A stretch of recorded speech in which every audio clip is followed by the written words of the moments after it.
The Las Vegas Raiders fixed the one thing wrecking their season, and almost nobody noticed.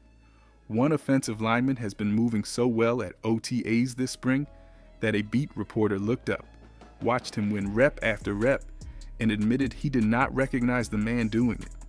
Last year, this line made everything look broken. Every quarterback looked rattled. Every run died at the line of scrimmage. The Raiders finished 3-14. Then the front office tore the trench down and rebuilt it from the inside out, and the early film looks like a different football team. Start in the middle. The Raiders made three-time Pro Bowl center Tyler Linderbaum their top free agency target and handed him the heart of the line. Kolton Miller is healthy again on the left edge. Jackson Powers Johnson is locking down a guard spot. New head coach Clint Kubiak carried in a wide zone scheme built for athletes who move. And behind veteran Kirk Cousins sits a first overall pick named Fernando Mendoza. Then June 1st arrived, and the whole league shook. Two of the biggest names in the sport switched teams in one afternoon, and one of those moves helps Las Vegas far more than the headlines let on. The reason stays sealed for now. The defense has its own story. The slot corner the Raiders traded for went silent all spring, and the building held its breath. Now he is back, and what his return signals matters as much as his coverage. Ashton Jeanty carries the ground game. Brock Bowers bends the field. A team picked to finish last in its division has quietly assembled a front that flips the math. And the only real question is whether the rest of the AFC West is ready for it. But before we get into that, hit that like and subscribe button for more Raiders and all the NFL content. Let's aim for 500 likes on this video. Everyone wants to argue about the quarterback. Look one row forward instead. The reason Fernando Mendoza sits and learns while Kirk Cousins runs the first team is simple. A young passer behind a broken line gets ruined, and the Raiders watched it happen for a full season.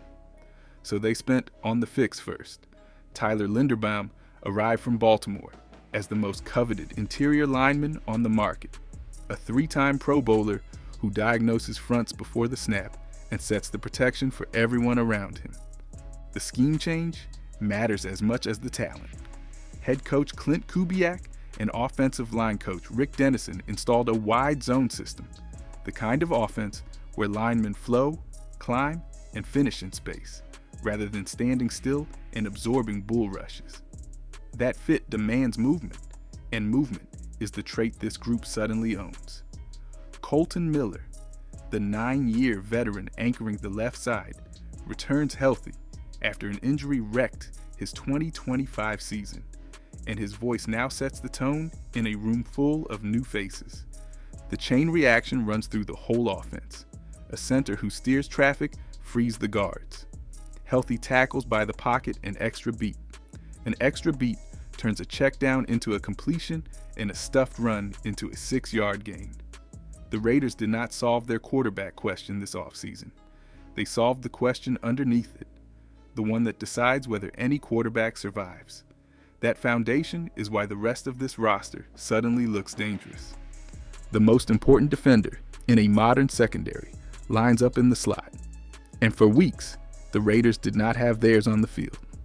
Taron Johnson arrived in a trade from Buffalo to fix a position the defense leaked through all last year.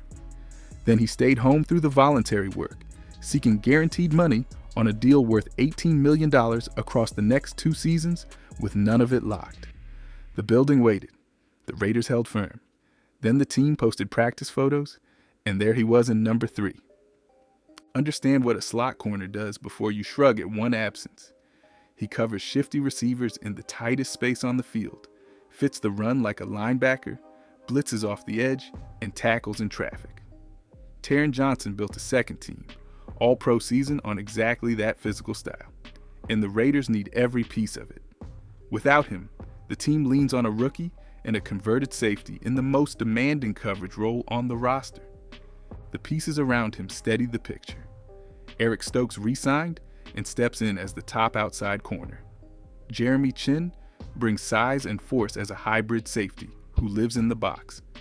Isaiah Polamau holds down the back end. Defensive coordinator Rob Leonard now installs his system with his best slot defender in the room instead of guessing about him.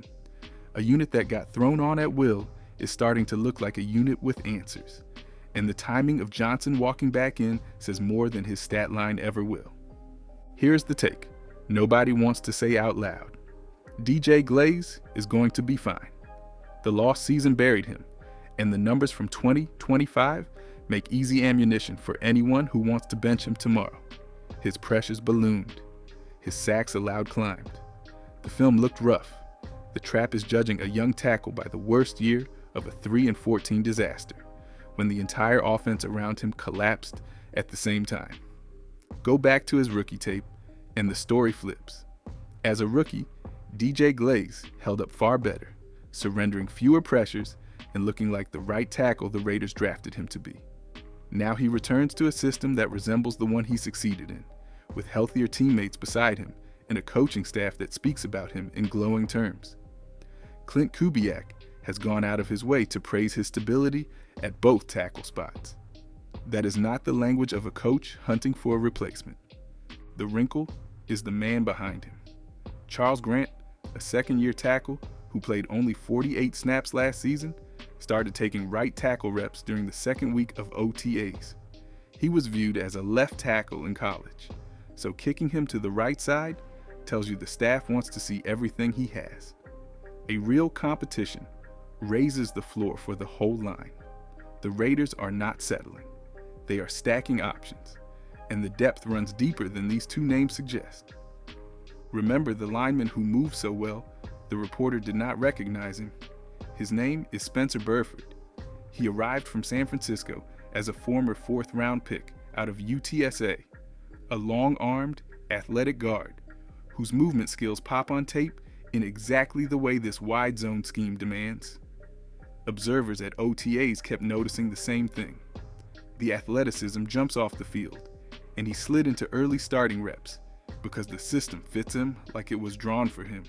He is not walking into an open job, though. The guard competition is loaded. Jackson Powers Johnson is the leading candidate at one spot. Caleb Rogers, a young interior lineman who made strides in his first season, is pushing hard.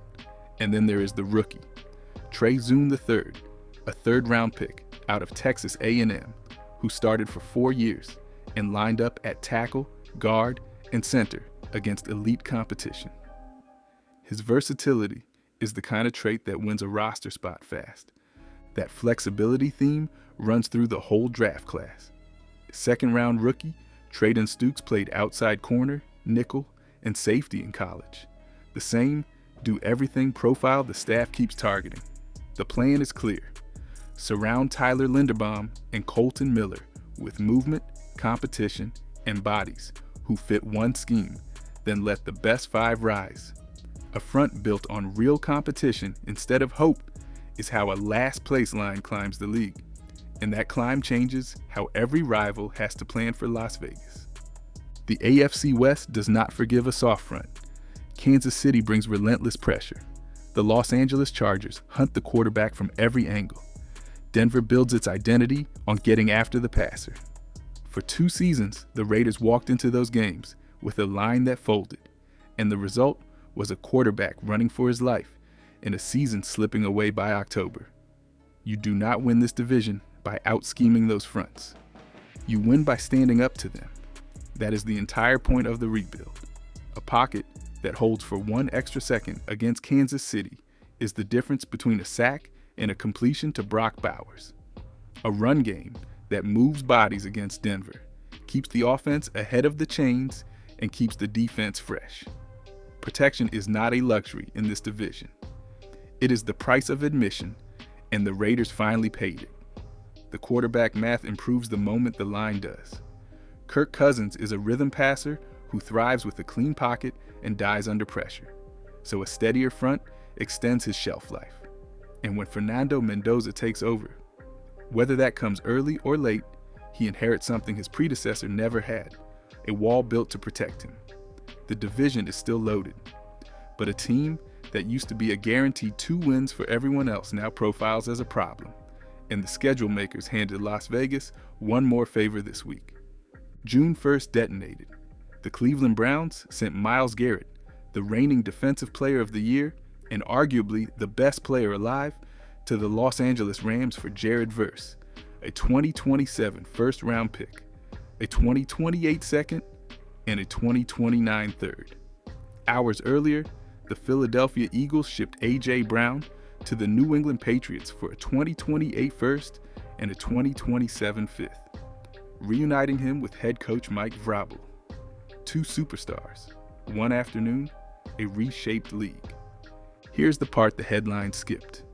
Myles Garrett is now an NFC problem. He left the AFC entirely, which means a young Las Vegas offensive line and a developing quarterback face the most terrifying edge rusher in football far less often inside their own conference. For a team rebuilding its protection, that is a quiet, enormous gift. One of the two scariest matchups the AFC threw at this rebuild has packed up and moved to the other side of the league. And while the contenders emptied their war chests, the Raiders stayed disciplined and let their own house settle. The clearest sign came the same week when Taron Johnson stopped waiting and walked back into the building. A veteran reporting in good faith during a league-wide frenzy tells you a locker room that believes in the direction. The Raiders did not chase a headline. They protected a plan, and they let the chaos work in their favor. So how far does this go? Not to a parade? Not yet.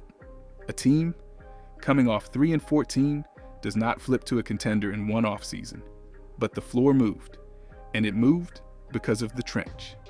A protected quarterback, a real run game behind Ashton Jeanty, and a defense with its slot cornerback is the recipe for a team that stops beating itself. The standard under Clint Kubiak is higher, and the roster is finally built to meet it. Here's the claim worth arguing about. This offensive line finishes in the top half of the league by season end. The Raiders more than double their win total, and the so-called experts who buried Las Vegas at the bottom of the AFC West spend December walking it back. Say it is too bold. Tell me the division is too deep and the quarterback question is unsettled. Drop your win prediction in the comments and tell me where this team lands. Then subscribe so you catch the verdict when the season delivers it. Because the next domino is the one everyone is waiting on. The moment Fernando Mendoza takes this offense over, with a wall in front of him this regime spent a fortune to build, the entire ceiling of this franchise changes. That is the breakdown coming next, and it is the one that decides everything.